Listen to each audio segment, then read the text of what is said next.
En esta sección vamos a ver lo que se conoce como restricción del punto suma.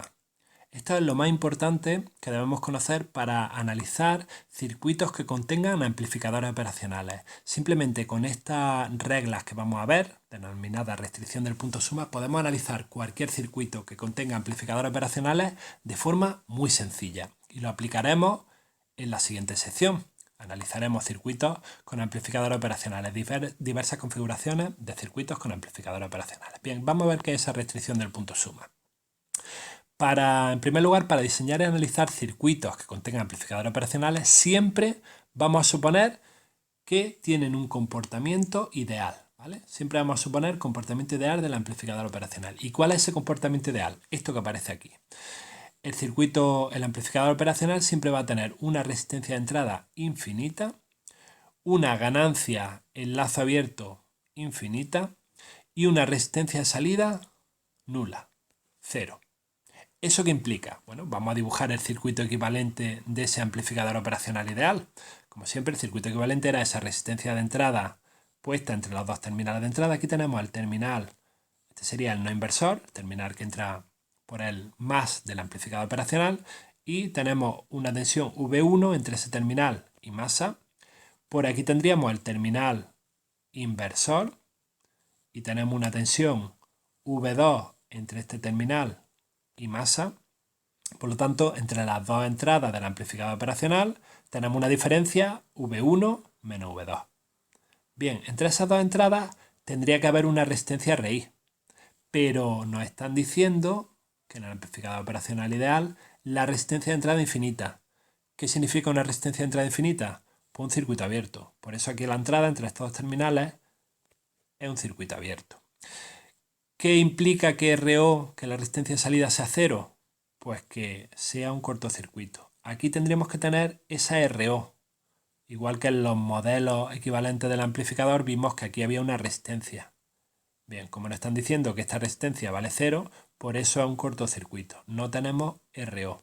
Eso va a implicar que aquí a la salida no hay efectos de carga, que no va a afectar la resistencia de carga que pongamos, no va a afectar el valor de esa resistencia de carga a la ganancia de nuestro circuito. Vimos que eso era el efecto de carga a la salida, que según la resistencia que pusiésemos, pues íbamos a tener una ganancia u otra, una salida u otra, porque debido a esta resistencia de salida iba a influir esto de aquí. Bueno, pues como ahora no tenemos resistencia a la salida, entre este terminal y este a la salida, no afecta que pongamos, siempre va a haber esta tensión que la va a imponer este generador.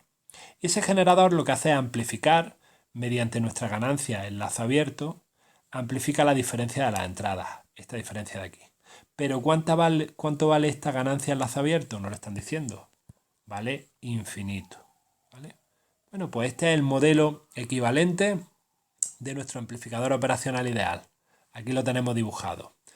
Bien, ¿qué implica eso? Bueno, pues el hecho de considerar RI infinito, la resistencia de entrada infinita, ¿qué implica? Pues eso nos permite extraer la primera de las dos reglas de oro que existen para analizar circuitos que contengan amplificadores operacionales. Que al ser esto circuito abierto, las corrientes de entrada al dispositivo por el terminal no inversor y por el terminal inversor, ¿cuánto valdrán? Pues cero, ya que esto es circuito abierto. Por aquí no puede circular corriente. ¿Dónde van los electrones? ¿Se caen? No. Esta corriente es cero. Y por aquí, como es circuito abierto, esta corriente también es cero.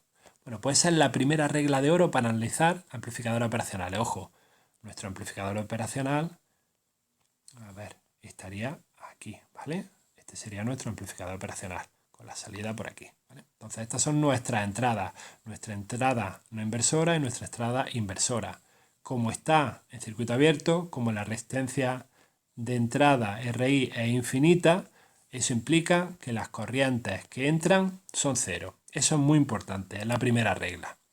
Bien, y por otro lado, como el amplificador operacional es la implementación de un amplificador diferencial, es decir, a la salida lo que tenemos, la tensión de salida, es la ganancia del amplificador operacional, es decir, la ganancia del lazo abierto por la diferencia de las entradas. El hecho de considerar que esa ganancia es infinita implica que cualquier diferencia que haya entre las entradas, por mínima que sea, ya va a hacer que la salida sea infinita, porque infinito por algo muy pequeño es infinito. Bueno, eso en configuración de lazo abierto. Sin embargo, como hemos visto que el amplificador operacional siempre se suele usar en un circuito con realimentación negativa, vamos a ver qué ocurriría con realimentación negativa. Considerando el amplificador operacional ideal en un circuito con realimentación negativa, es decir, suponemos que este es nuestro amplificador operacional ideal, con esta ganancia, que esto en realidad es lo que estamos llamando AOL, ganancia en bucle abierto. Bueno, ¿qué ocurre en este circuito? Pues ya lo hemos visto antes, que la ganancia en este circuito, la ganancia de todo esto de aquí, es 1 partido B. No depende para nada de esta A. Bueno, en el circuito realimentado entonces tenemos una ganancia G finita, que vale 1 partido B, lo que nos va a dar una salida V sub O de valor finito. Bueno, para que eso sea posible, lo que está haciendo el circuito de realimentación, esta parte de aquí, es realimentar, forzar a que la diferencia de tensión entre ambas entradas se aproxime a cero, ¿vale? Si esta ganancia de aquí es infinita, pero a la salida tenemos algo finito, no hay otro remedio que esta diferencia de aquí sea cero, para que multiplicar 0 por algo infinito nos dé algo finito, ¿vale? Entonces la diferencia entre las entradas va a ser prácticamente cero, lo que implica es que la tensión en la entrada no inversora es igual a la tensión en la entrada inversora. Vamos a verlo con un ejemplo. Por ejemplo, supongamos que hemos diseñado un amplificador con ganancia G igual a 20, es decir, que todo esto de aquí lo hemos diseñado, hemos puesto aquí una red resistiva para que esta G valga 20. ¿Vale? ¿Eso qué implica? Bueno, que hemos puesto una red resistiva donde B vale 1 partido 20. Bueno, suponer que inicialmente tenemos VI, una tensión aquí a la entrada, de valor 0. ¿Vale? Con lo que a la salida, bueno, pues tendremos VO igual a 0. Ahora supongamos que aumentamos la entrada VI a 1 voltio. Entonces, ¿qué ocurriría? Pues que la diferencia entre los terminales de entrada sería, bueno, pues si aquí a la salida teníamos 0, por aquí, aquí tendremos 0 voltios. Pero VI hemos dicho que ahora de pronto vale 1 voltio. ¿Eso qué implica? Que si aquí hay 1 voltio y aquí hay 0 voltios, la diferencia de tensión, V sub D, es 1 voltio. ¿Eso qué implica?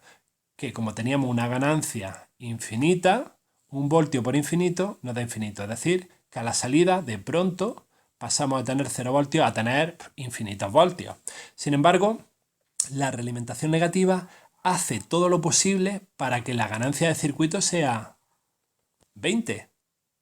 Es decir, para que a la salida, como a la entrada teníamos 1 voltio, a la salida tengamos solo 20 voltios. El circuito de realimentación toma parte de esa tensión enorme que hay a la salida, la realimenta por el terminal negativo y ya por aquí no hay 0 voltios. No. Ya, ¿qué tensión hay? Pues justo la que haga que la diferencia de tensión entre ambos terminales sea tan pequeña que imponga que a la salida haya esos 20 voltios que nos impone nuestra ganancia de 20 voltios. Muy pequeña, porque si hemos dicho que es infinita, entonces esa diferencia de entrada tiene que ser muy pequeña. Bueno, pues eso implica que lo que está haciendo la realimentación es hacer que en este terminal de aquí haya la misma tensión que aquí. ¿Y cuánto había aquí? Estamos metiendo 1 voltio a la entrada. Pues la realimentación hace todo lo posible porque en este punto haya también 1 voltio, para que la diferencia entre las dos entradas sea 0. ¿Vale? Esa es la idea. Bueno, pues el hecho de considerar que nuestra ganancia en lazo abierto, la ganancia de nuestro amplificador operacional es infinita, eso nos permite extraer la segunda de las dos reglas de oro que existen para analizar circuitos que contengan amplificadores operacionales. Y es que la diferencia de tensión entre las dos entradas del dispositivo, la inversora y la no inversora, es siempre 0. Una de las dos entradas nos impone una tensión y la otra va a adquirir justo ese valor de tensión. Lo está imponiendo el amplificador operacional para que todo funcione como debe funcionar. Bueno, pues aquí tenemos esas dos reglas de oro resumidas. Esas dos reglas de oro que existen para analizar circuitos que contengan amplificadores operacionales se les conoce como restricción del punto suma, ¿vale? Entonces, ¿qué es la restricción del punto suma? Justamente esas dos reglas de oro que acabamos de ver, estas dos de aquí. Que las corrientes de entrada por los dos terminales de entrada son cero, tanto por el positivo como por el negativo, tanto por el inversor como por el no inversor, la corriente que entra es cero, no entra corriente, ¿vale? Las corrientes que entran al dispositivo son cero. Y la segunda regla es que la diferencia de tensión entre las dos entradas del dispositivo también es siempre cero. La tensión en la entrada no inversora va a ser exactamente igual a la tensión en la entrada inversora. Y ojo, la tensión la impondrá una de las dos entradas, ¿vale? Y la otra adquirirá ese valor automáticamente. Bueno, pues esta restricción del punto suma hay que recordarla. Esto es lo más importante. Haciendo esto ya podemos analizar cualquier circuito que contenga amplificadores operacionales, como vamos a ver en la siguiente sección. Esto es súper importante. Bien, ¿y cómo vamos a hacerlo usando esa restricción del punto suma? ¿Cómo analizamos circuitos con amplificadores operacionales? Bueno, tenemos que seguir estos tres pasos. Primero, verificar la presencia de realimentación negativa. Esto es inmediato. Es decir, tenemos que ver si existe alguna red de resistencias que conecten el terminal de salida con el terminal de entrada inversor, ¿vale? Con el inversor, no con el no inversor, con el que tiene un menos, ¿vale? Necesitamos que entre la salida de nuestro amplificador operacional y el terminal de entrada inversor haya alguna conexión. Si hay una conexión, ya hay realimentación negativa. O sea que se está cumpliendo la primera de las condiciones, la primer de los pasos. Si no existe esa realimentación negativa, ¿qué ocurre? Pues lo que hemos visto antes, que al no haber realimentación negativa, nada de esto funciona. La ganancia es infinita, se nos satura nuestro amplificador y no sirve como amplificador, sino como conmutador o como comparador. Bueno, segundo paso, una vez que hemos verificado la presencia de realimentación negativa, aplicar la restricción del punto suma, aplicar esas dos reglas que hemos visto, es decir, considerar que las corrientes de entrada del amplificador operacional son cero y que la tensión de ambas entradas respecto a masa es la misma. Una de las entradas es la que impondrá la tensión y la otra automáticamente adquirirá esa misma tensión. Y como tercer paso, una vez que ya hemos aplicado la restricción del punto suma, como tercer paso aplicamos los principios del análisis de circuitos, ¿vale? La ley de Kirchhoff y la ley de Ohm. Y calculamos todos los valores de corriente y tensión, porque ya podremos calcularlo. Una vez aplicada la restricción del punto suma ya nos podemos olvidar del amplificador operacional y analizar el circuito simplemente con la ley de Kirchhoff y la ley de Ohm. Lo vamos a ver en la siguiente sección.